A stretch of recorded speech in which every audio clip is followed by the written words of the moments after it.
Boa tarde, sou Vitor Maia, sou engenheiro de Minas, estou aqui junto com o Franz, engenheiro de Minas também.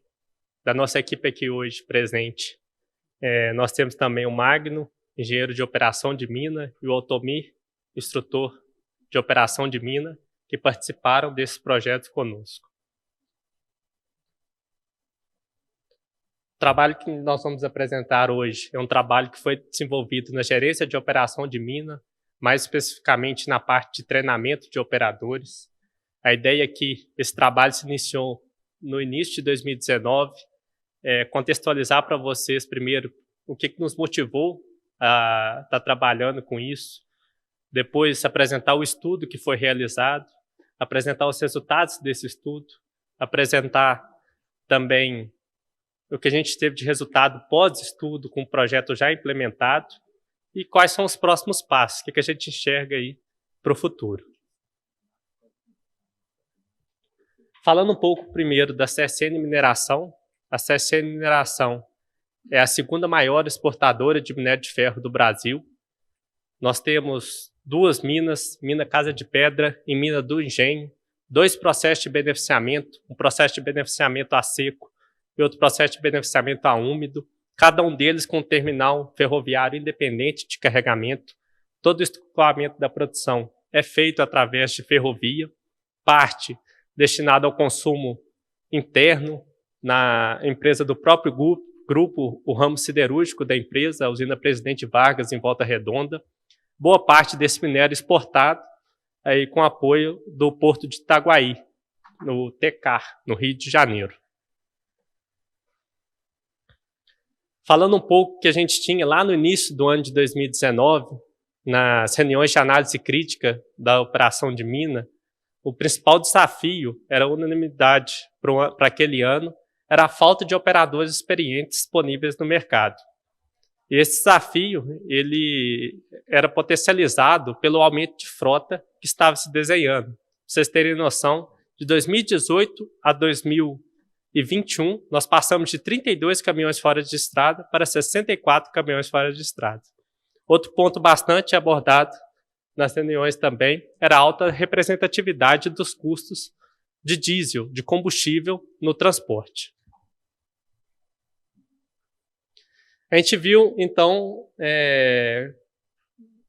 a necessidade de buscar soluções para a gente enfrentar esse desafio.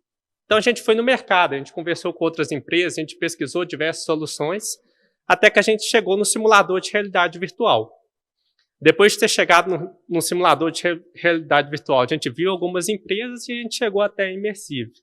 A Immersive, o Guilherme apresentou um pouco para a gente, é líder no mercado de simuladores. Eles apresentaram diversas soluções, dessas que foram apresentadas aqui, resultados reais em outras empresas, no mundo todo.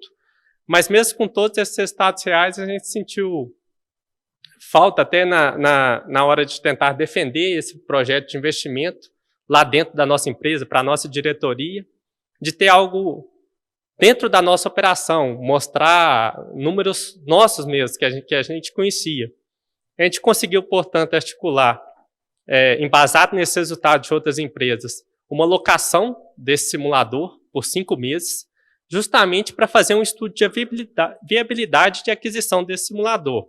A gente definiu que o foco principal seria na redução do consumo de diesel e acertamos, juntamente com o apoio da TechWise, e iniciamos esse trabalho em março de 2019. O que foi esse trabalho? Qual foi a metodologia do estudo realizado?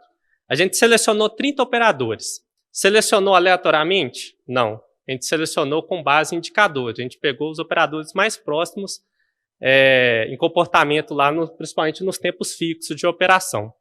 Nem eram os melhores operadores, nem os piores operadores. A gente pegou um grupo ali do meio de 30 operadores.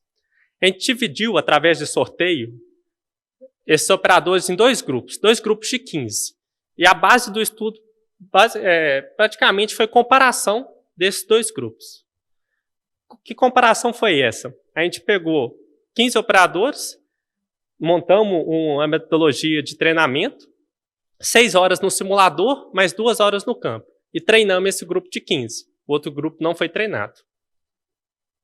A gente selecionou também 2 caminhões fora de estradas, caminhões da mesma série, com números próximos de MTBF, MTTR, horas de operação bastante semelhantes, justamente para evitar qualquer interferência interna ali, algum problema mecânico do caminhão pudesse enviesar os resultados do teste, e definiu. Aquele grupo de 15 operadores que tinham sido treinados só operava um dos caminhões. O outro grupo só poderia operar o outro caminhão, justamente para a gente poder comparar os resultados. Esse trabalho foram 2 meses de comparação. Os caminhões tiveram as rotas fixadas através do sistema de despacho, então a máquina de carga que um dos caminhões ia, o outro também ia, o mesmo ponto de basculamento, a programação de abastecimento era junta, programa de manutenções preventiva em conjunto com a equipe de manutenção foi igualado. Pequenas paradas para lanche eram feitas em conjunto. E durante esse tempo a gente acompanhou todos os indicadores possíveis, indicadores relacionados à produtividade, os tempos fixos, acompanhamos o consumo de combustível, que era o foco principal, né, lá do treinamento. Acompanhamos dados do VINS, que os caminhões eram Caterpillar, relacionados a aquecimento de freio, aquecimento do conversor de torque, que são eventos relacionados a questões de manutenção. Dados esses 2 meses, a gente teve todos esses resultados, serão apresentados mais à frente. A gente pegou esse grupo, aquele primeiro grupo lá de 15 operadores que tinham sido treinados e treinou novamente, no mesmo escopo ali de trabalho, no simulador, até para avaliar a absorção de conhecimento após esses 3 meses, né, que deu de um intervalo a outro do treinamento. Esse é o nosso simulador, o simulador que posteriormente ele foi adquirido, é um IM 360, o caminhão fora de estrada que nós trabalhamos é o 793F, então a cabine ela reproduz fielmente o caminhão que nós temos na unidade. Chamar o Franz para que possa continuar a apresentação. Como todo mundo já mencionou aqui, parafraseando aí algumas pessoas, né? A gente utiliza a tecnologia para melhorar o desempenho das pessoas. Então, esse é o grupo principal, inicial do nosso projeto.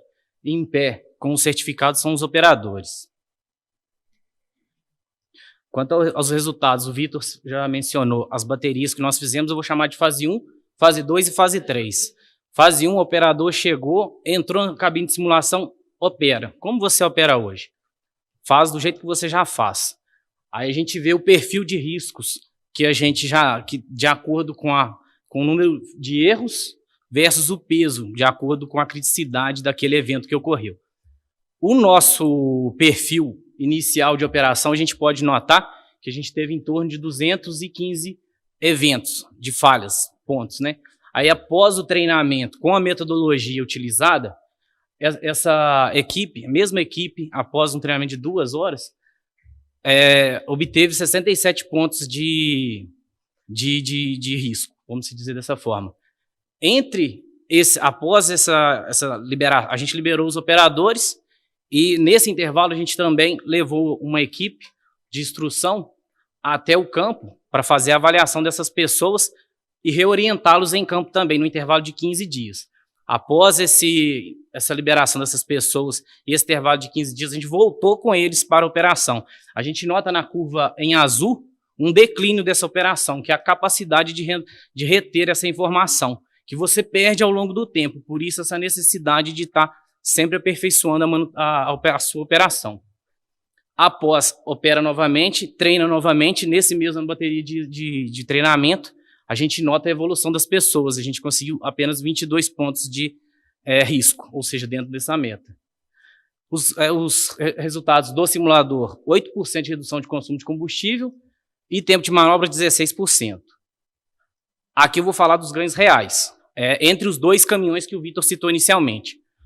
São 3,2% de redução de consumo de combustível. Como a gente foi em foco, redução de consumo de combustível é o que a gente quantificou para estar adquirindo esse simulador. Algo em torno de 2,7 toneladas de CO2 a menos na atmosfera. Coisa de 1 milhão de litros de combustível a menos, exportando isso para o ano de 2019. Esses são os dados reais também do teste. aumento de produtividade 1%, redução de manobra 21%, aumento de velocidade média 1%, 24% de redução de revente de aquecimento de freio e 86% de redução de abuso de transmissão. Esses são os dados reais dos 2 caminhões. Eu vou dar uma acelerada. Uma coisa que a gente não consegue palpar, né, o ganho que a gente fala em segurança, porque a gente treina as pessoas. Você treina, põe a pessoa num caminhão, mas você nunca consegue treinar no caminhão um incêndio. Então o simulador traz essa ferramenta para nós, que você consegue já inserir a informação no operador e como ele proceder naquela situação. O incêndio é muito importante, eu vou mencionar. Uma coisa que eu sempre falo, o simulador não pode ser considerado o cantinho do pensamento. Errou, você está errando, você vai para o simulador. Não, você aperfeiçoa. Cronograma para aperfeiçoar as pessoas, para você passar a sua equipe toda no simulador em uma rotina. Né? Essa é a análise de viabilidade, em que o simulador se paga em 2,7 anos, falando somente de diesel e de componentes de freio. A gente inseriu também o cenário da mineração nossa. Eu vou dar um exemplo rápido de um britador que nós temos. Ele é da década de 80 e o caminhão que basculava com 100 toneladas hoje é de 240. Então ele é realmente estreito. Então a gente consegue inserir essa situação e o cara já chega treinado. Então a nossa reduz o risco de qualquer incidente naquele local. Esses são os resultados reais atuais, né, que a gente pode falar que ganha em processo seletivo, redução de 35% de horas de equipamento parado, fazendo treinamento, que a gente tem que parar ali para treinar pessoas. A gente já treinou 393 operadores, reduzimos 50% do tempo de treinamento, onde a gente tinha 6 meses, hoje a gente passa 3 meses. Aumento de velocidade média em 2,5%, atrelado a alguns outros trabalhos também que a gente tem, e redução do tempo médio de manobra em 30% atualmente. Os próximos passos, eu vou citar ali, a gente adquirir novos kits e também a gente entrar com um regime de XY para utilização do nosso simulador. Começou ontem, mas não começou ainda porque o Tormi está ali, então a gente não conseguiu ainda começar efetivamente. Então, pessoal, a gente tem a agradecer a vocês, muito obrigado aí pela oportunidade, tá? E qualquer pergunta...